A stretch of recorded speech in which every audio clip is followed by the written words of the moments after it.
तो स्वागत है दोस्तों आप सभी का पब्लिक इंटरटेनमेंट में। मैं आप सबका दोस्त प्रियांशु सिंह और मैं एक फिर से नए वीडियो के साथ आ गया हूं।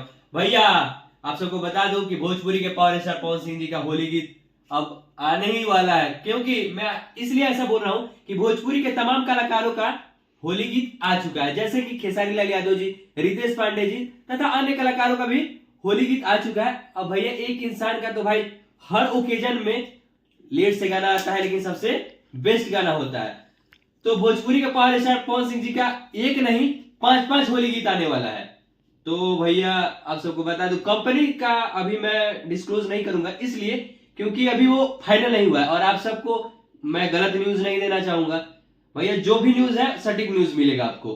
तो आप लोग मतलब भैया पावर स्टार हम पावर वेज वैसे स्टार्ट होला, तो एक बात कह दी कि बहुत जल्दी भोजपुरी के पावर स्टार पवन सिंह जी का होली गीत आने वाला है। तो आप लोग भैया पवन सिंह जी विवाद में नहीं हो रहे तो विवाद में घसीट दिया तो खुद हुए कहले, तब वो हम एगो चीज कहब कि 5-5 गाना हुए अब की बार के सबसे बड़का होली गीत पवने भैया के होके के चाहिए। तब तक के लिए जय हिंद, जय भोजपुरी।